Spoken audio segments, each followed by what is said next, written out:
नमस्कार, रितु राजपूत की ओर से एक बार फिर आपका हार्दिक अभिनंदन है, स्वागत है। कार्यक्रम आपका अपना है, बहारें हमको ढूंढेंगी। और जैसा कि आप जानते हैं, पिछले कार्यक्रम में हमने विश्व प्रसिद्ध कथक नृत्यांगना सितारा देवी पर बात की। और आप तो जानते हैं कि 12 साल की उम्र से उन्होंने नृत्य निर्देशक का काम शुरू कर दिया था। कितनी प्यारी बात है कि एक छोटी सी बच्ची जो स्वयं नृत्य करती है और देखते ही देखते निर्देशिका बन जाती है और हजारों बच्चों को सिखाती है। और एक दो दिन नहीं श्रोताओं, 6 दशकों तक लगातार कथक की सेवा करती है। जी हाँ, आपकी हमारी अपनी सितारा देवी। सितारा पर बात करने के लिए खास तौर पर हमारे स्टूडियो में उपस्थित है शिवेंद्र कुमार सिंह।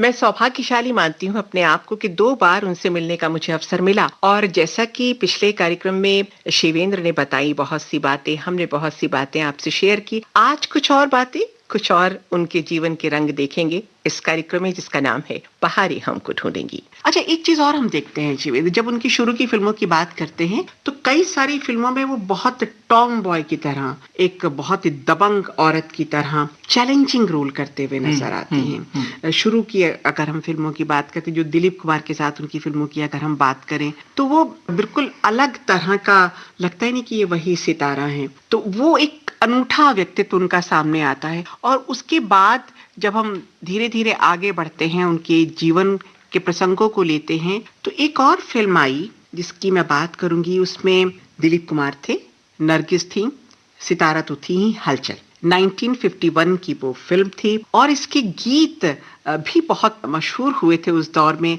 जिससे वो गीत था ना, क्या कहते हैं उसको, प्रीत जता के मीत बना के भूल ना जाना। अच्छा, आपको याद है कुछ कुछ। तो ये वाला गाना यहाँ पर हम सुन लेते हैं श्रोताओं, फिर बात आगे बढ़ाएंगे।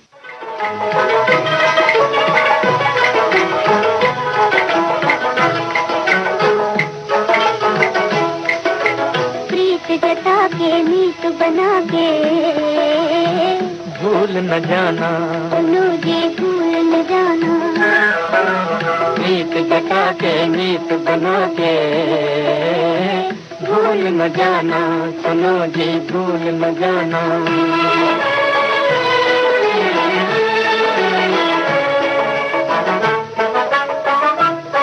हाँ, समा है प्यारा, धुन है सुहानी, दुल्हन बनी है रात की रानी, दुल्हन बनी है रात की रानी।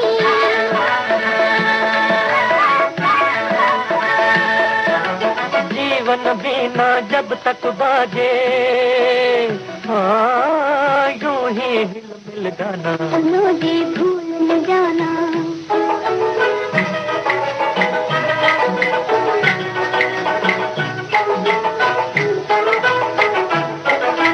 फूल न कुम्हला जाए खिलके,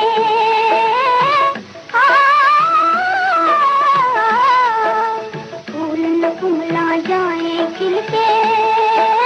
हो न जुदा आपस में मिलके, आपस में मिलके, हो न जुदा आपस में मिलके, आपस में मिलके।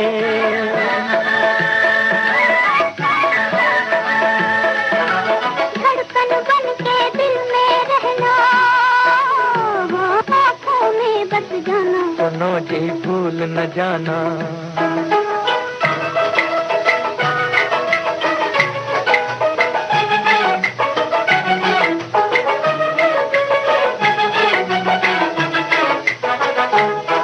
हाँ, बदल न जाना जग से डर के, बने हैं साथी जीवन भर के, बने हैं साथी जीवन भर के।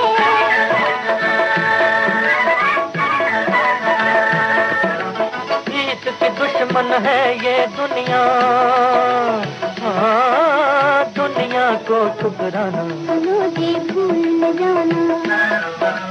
प्रीत जगा के मीत बना के भूल न जाना, सुनो जी भूल न जाना। के मीत बना के भूल न जाना, सुनो जी भूल न जाना, भूल न जाना, सुनो जी भूल न जाना।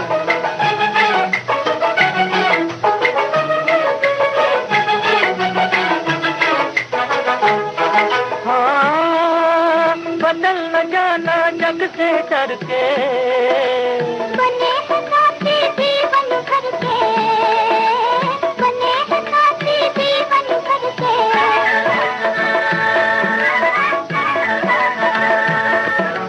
जीत की दुश्मन है ये दुनिया, हाँ दुनिया को ठुकराना। सुनो जी भूल न जाना, मीत जगा के मीत बना के भूल न जाना। सुनो जी भूल न जाना, ला के मीत बना के भूल न जाना। सुनो जी भूल न जाना। अगर हम बात करें लच्छू महाराज जी की या गोपी कृष्ण की बात करें तो गोपी कृष्ण उनके शिष्य भी थे और उनके भतीजे भी थे, और गोपी कृष्ण ने भी बड़े अनूठे आयाम स्थापित किए हैं कथक की दुनिया में। एक फिल्म आई थी झनक झनक पायल बाजे, और संध्या थी इस फिल्म में, गोपी कृष्ण थे, सारे बेमिसाल नृत्य थे, और सितारा की झलक कहीं ना कहीं गोपी कृष्ण के नृत्य में झलकती है, दिखाई देती है। बिल्कुल दिखाई देती है। और मुझे लगता है कि ये कितनी खूबसूरत बात है। आप सोचिए कि उन्होंने लच्छू महाराज जी से सीखा, अच्छन महाराज जी से सीखा, उसके बावजूद, यानी हमारे यहाँ शास्त्रीय नृत्य और गायकी में घराने बहुत महत्व रखते हैं जी। लेकिन उन्होंने सब कुछ सीखने के बाद अपनी एक अलग शैली उसके बीच से विकसित की। इसीलिए जो बनारस घराना है कथक का, वो उनकी देन माना जाता है, वरना तो उससे पहले लखनऊ घराना था या जयपुर घराना था। तो वही जो बात हम लोग बार बार कह रहे हैं कि वो भूख, वो काबिलियत, वो हुनर जो ईश्वर ने उनको दिया कथक को लेकर या अपने अभिनय को लेकर, वो जुनून जो उनको दिया, वो शायद कभी भी कम नहीं रहा उनके जीवन के आखिर पहले दिन से लेके, यानी पहले दिन से मेरा आशय तब से है जब बच्चा चलना शुरू करता है, तब से लेकर और आखिरी दिन तक उनके अंदर वही जुनून आपको दिखाई दिया होगा। आपको तो उनसे मिलने का मौका मिला, आपने बताया अभी श्रोताओं को, तो वो जो उनकी खास चीज थी वो हमेशा उनके अंदर वैसे ही बरकरार रही। तो झनक झनक पायल बाजे, इस फिल्म के एक गीत को हम सुनना चाहेंगे, और वो गीत बहुत बहुत ही मीठा गीत है, नैन सुनैन ना ही मिलाओ। और इसमें जब हम नृत्य देखते हैं ना संध्या और गोपी कृष्ण का, बड़े स्लो स्लो कथक के स्टेप्स हैं, अलग अलग बैकग्राउंड में जो सेट्स बने हुए हैं, वो आपको बहुत लुभाते हैं। तो श्रोताओं, इजाजत है इस गीत को सुनाने की, आइए सुनते हैं।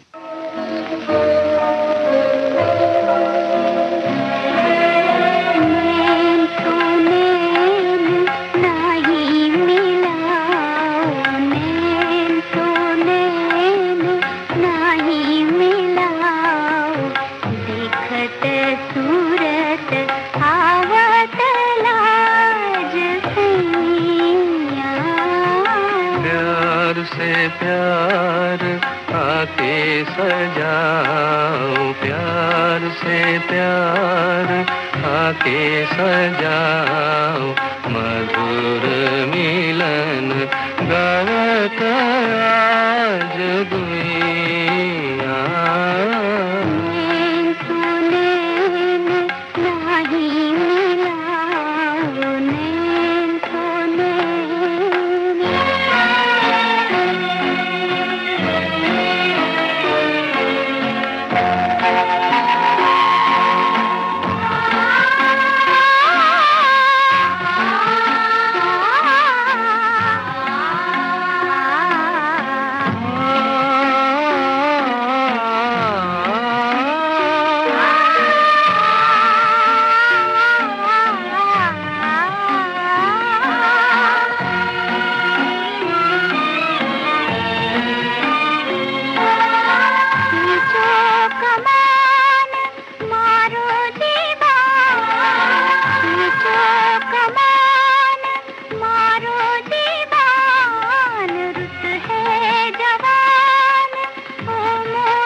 कमान कैसे मारूं प्रीत का बान गुइया।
झरनों की धारों में तेरा संगीत गाए कोयल तेरा ही गीत गुइया नैन तो नैन नहीं मिलाओ नैन तो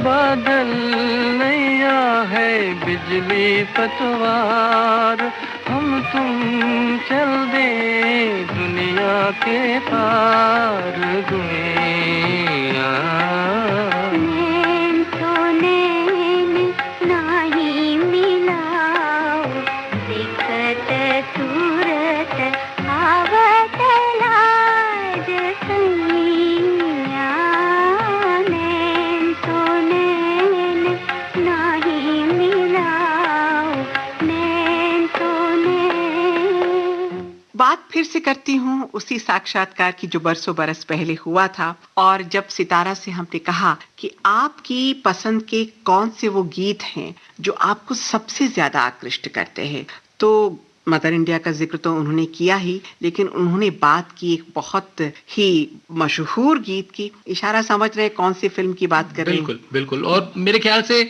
जैसे आप कह लें कि कथक के बारे में अगर बात करनी है तो सितारा जी की चर्चा किए बिना या उन पर बात किए बिना आप कथक को समझ नहीं सकते भारत में। वैसे अगर हिंदुस्तान की फिल्मों को समझना है तो शायद जिस फिल्म की तरफ आप इशारा कर रही हैं वो फिल्म मुगले आजम जो है, उस फिल्म का अगर आप नाम ना लें या उस फिल्म को आप ना देखें तो आप हिंदुस्तान के सिनेमा को उसकी संपूर्णता में समझ नहीं सकते हैं। बिल्कुल सही कहा। और क्या के आसिफ साहब, क्या नौशाद साहब, क्या मधुबाला, दिलीप कुमार, दुर्गा खोटे, बहार, मैं किस किस का, निगार का जो अभिनय था उसमें मास्टरपीस, बहुत खूबसूरत फिल्म थी। इस फिल्म में जो डांस है मुहे पनघट पे, ये सितारा जी को बहुत पसंद था। लच्छू महाराज की कोरियोग्राफी थी, इस पे नृत्य निर्देशन था। इस गीत को पहले सुन लेते फिर बात करते हैं। बिल्कुल।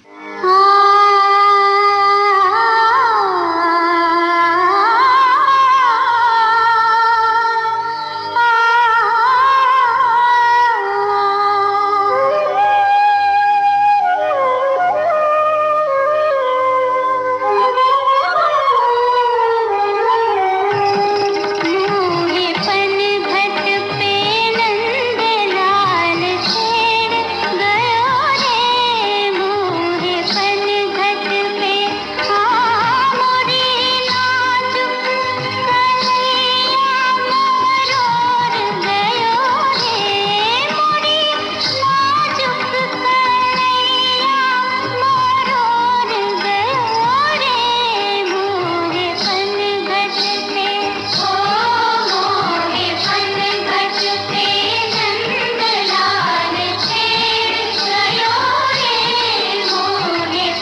उन्होंने अपनी पसंद का ये बताया और फिर मुस्कुराते हुए सितारा जी ने हमसे कहा, क्या कहा बताऊं? जी बिल्कुल। अगर मैं लड़का होती तो मधुबाला से शादी कर लेती। इतनी दीवानी थी वो मधुबाला की।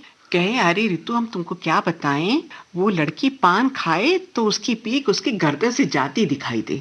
अच्छा।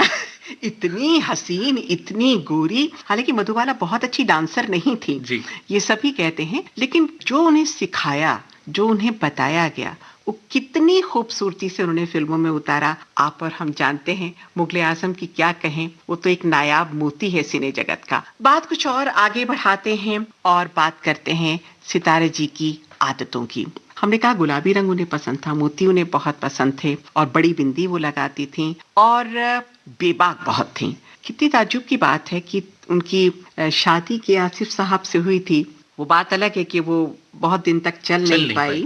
उसके बाद फिर दूसरी शादी हुई। पहली शादी तो मेरे ख्याल है नदीर अहमद खान साहब से हुई थी उनकी, फिर के आसिफ जी से हुई और तीसरी शादी उन्होंने की प्रताप बारोच से। उनसे उन्हें एक बेटा भी है, रंजीत बारोच। वो खुद बहुत बड़े संगीतकार हैं रंजीत। और कितनी विचित्र बात है कि दिलीप कुमार के साथ जो उनका रिश्ता था, बड़ा प्यारा रिश्ता था। एक बार का प्रसंग मुझे याद आता है, मैंने कहीं देखा था, राखी का दिन था और सितारा पहुंची दिलीप साहब के घर।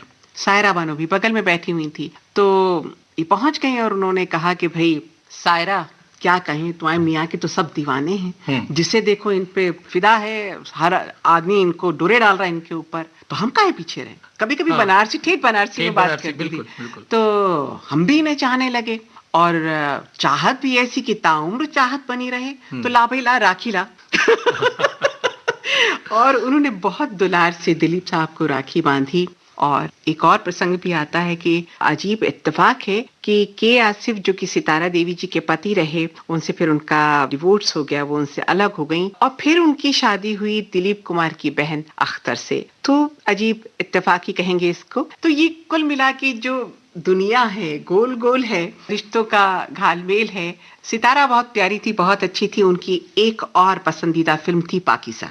बिल्कुल। और पाकीज़ा के सारे गीत तो आपको पता होंगे, जरा बता दीजिए कौन कौन से। जिस गीत की तरफ आप इशारा कर रही हैं उसी पर आते हैं जी। ठाड़े रहियो ओ बाग के यार, बहुत खूबसूरत गाना है। तो इस गीत को सुन लिया जाए यहाँ पर। बिल्कुल।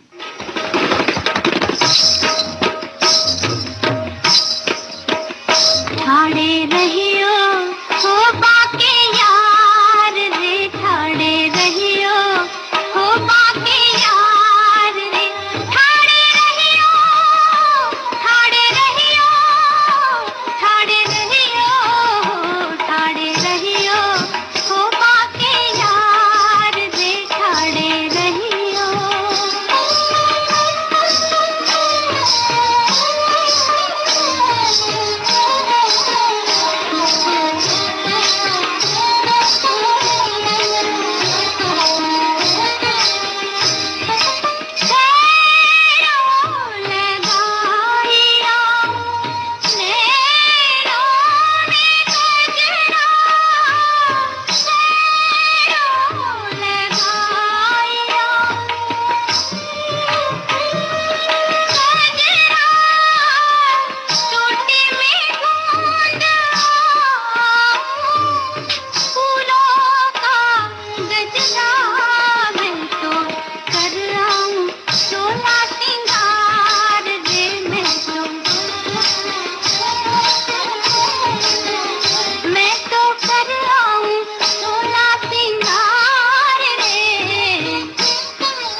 गीत ने बिल्कुल मन मोह लिया, नृत्य ने मन मोह लिया। और जैसा कि हम बात कर रहे हैं कथक नृत्यांगना, अभिनेत्री और गायिका सितारा देवी जी के बारे में। एक और फिल्म आई थी शिवेंद्र, अगर तुम्हें याद हो, उस फिल्म ने भी बहुत सारे रिकॉर्ड कायम किए। देवानंद तो स्थापित हुए ही हुए, वहीदा रहमान ने भी कमाल किया और बहुत प्यारी फिल्म थी। बता दीजिए कौन? गाइड। सब याद है आपको? और जैसा जो बात पिछली फिल्म के लिए हमने कहा, मुगले आजम के लिए कहा, लगभग वैसी ही बात है कि अगर गाइड फिल्म आपने नहीं देखा तो उस दौर का आप सिनेमा नहीं समझ सकते हैं। और मतलब कुछ फिल्में मुझे ऐसा लगता है ऋतु जी बनी हिंदुस्तान में, जिस फिल्म में आपको अगर आज मैं कह दूं कि इस फिल्म में ये 7 या 8 गाने थे, जिसमें से एक गाना आप मुझे चुन के बता दीजिए कि आपका सबसे फेवरेट गाना या चुनिंदा कोई एक गाना बता दीजिए, तो आप नहीं चूज कर सकते हैं, क्योंकि हर गाना अपने आप में इतना खूबसूरत था, अब संगीत पक्ष इतना मजबूत था उन फिल्मों का, तो निश्चित तौर पे गाइड को उसी श्रेणी की फिल्म में रखा जाएगा। और वहीदा रहमान और खास करके देवानंद, जो कि इतने खिलंदड़पन के, इतने शैतान, कहाँ हम दोनों का मेजर है, कहाँ गाइड का गाइड है, और बहुत सारी फिल्में, मुनीम जी की बात करें, तीन देवियों की बात करें, एक के बाद एक अलग तरह के सदाबहार हीरो थे और क्या दीवानगी थी लोगों में उनके प्रति। लेकिन जब हम गाइड की बात करते हैं तो देवानंद को पूजने को जी चाहता है। क्या उन्होंने अभिनय किया है, और जो नृत्य हैं, मैं फिर से चूंकि नृत्य की बात कर रही हूँ, नृत्यांगना की बात कर रही हूँ सितारा देवी की, तो उस गीत पर आ जाती हूँ जिसके बारे में सितारा जी ने कहा था कि ये गीत मुझे बहुत भाता है, क्योंकि इस गीत में इतने प्यारे शेड्स हैं, इतनी सारी छटाएं हैं नृत्य की, संगीत की, रागों की, और वो गीत है पिया तो से नैना लागे रे। तो सुन लिया जाए। बिल्कुल, मेरा पसंदीदा गाना है। क्या बात है, ये गीत मुझे भी बहुत पसंद है।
घर के गागर जिस घर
हमने सुना फिल्म गाइड का ये गीत। श्रोताओं, कार्यक्रम का नाम है बहारें हमको ढूंढेंगी और हम हैं आपके साथ रितु राजपूत और हमारे साथ हमारे मेहमान शिवेंद्र कुमार सिंह।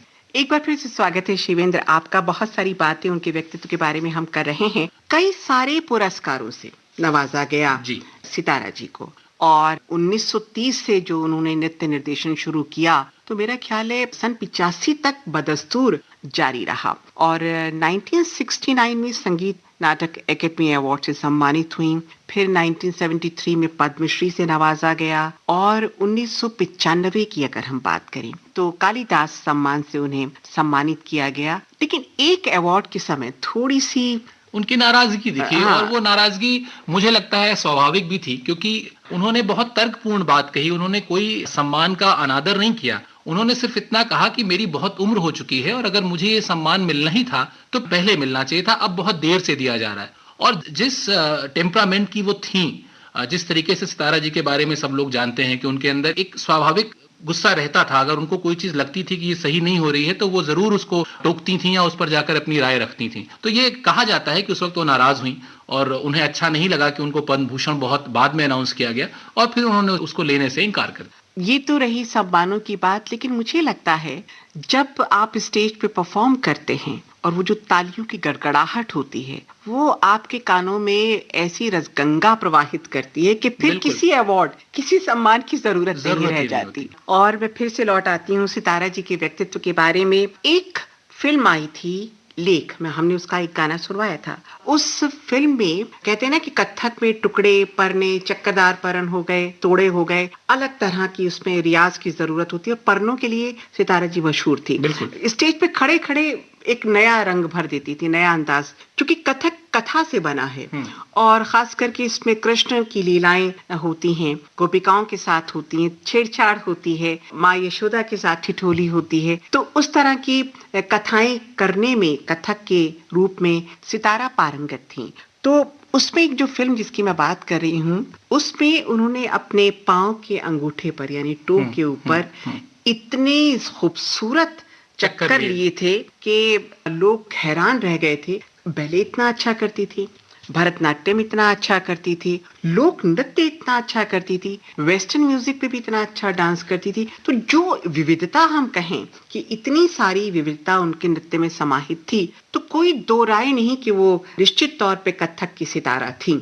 मैं गलत कह रही हूँ? बिल्कुल। और आपने तो बचपन में सीखा है कथक, आपने ही जिक्र किया।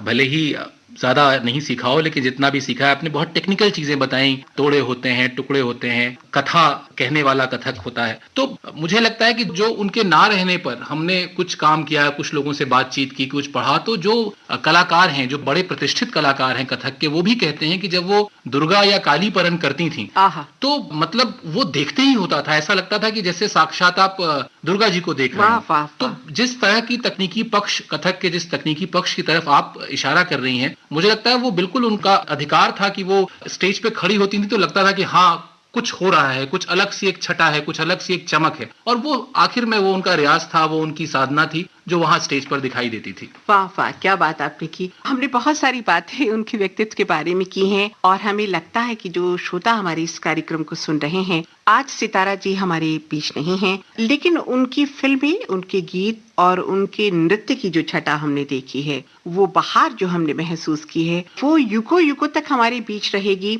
और 94 साल की उम्र में उनका निधन हुआ। मुंबई में हॉस्पिटल में एडमिट हुई, बीमार रहीं और फिर इस दुनिया को अलविदा कह के चली गईं। लेकिन शिवेंद्र, क्या कलाकार कभी विदा होते हैं? नहीं होते। और बहुत खूबसूरत शेर है कि कोई मरने से मर नहीं जाता, देख लो वो यहीं कहीं होगा। तो आपको पता है, मुझे किसी ने बताया कि उनकी एक बहुत खासियत थी। आप पाएंगे कि कलाकार क्या होता है, कई बार महसूस करते होंगे, शायद आप लोग भी जब भी इस तरह के कार्यक्रम देखते होंगे, कि अपने कार्यक्रम में इतना खोया रहता है कि अपनी प्रस्तुति देने के बाद वो आता है तो वो ये भूल जाता है कि वो सामने उसी मंच पर कोई और प्रस्तुति चल रही है। लेकिन सितारा जी के बारे में ये कहते हैं कि अगर उन्हें कोई चीज अच्छी लग गई तो वो तारीफ करने से पीछे नहीं रहती थी। वो जाकर कितना भी जूनियर आर्टिस्ट हो, कोई ये नहीं मैटर करता या ये नहीं मतलब रखता कि आर्टिस्ट का कद क्या है, उसने क्या किया, कैसे किया, वो अगर सितारा जी को पसंद आ गया तो तारीफ करना उनकी आदत में शुमार था। और ये तारीफ करने के लिए बहुत बड़ा दिल होना चाहिए। अगर दिल बड़ा नहीं है तो आप तारीफ नहीं कर सकते, वो भी किसी कलाकार की। तो वो उनका एक हुनर था जिसके लिए उन्हें बहुत सारे लोग अभी भी याद करते हैं। वाकई, और हम उन्हें युगों युगों तक याद करते रहेंगे। फिर किसी मोड़ पर उनके व्यक्तित्व पे कुछ और बात करेंगे। फिलहाल आपसे इजाजत चाहेंगे। मैं रितु राजपूत विदा लेती हूँ अपने मेहमान शिवेंद्र कुमार सिंह से और अपने श्रोताओं से। नमस्कार। हमारा जिक्र भी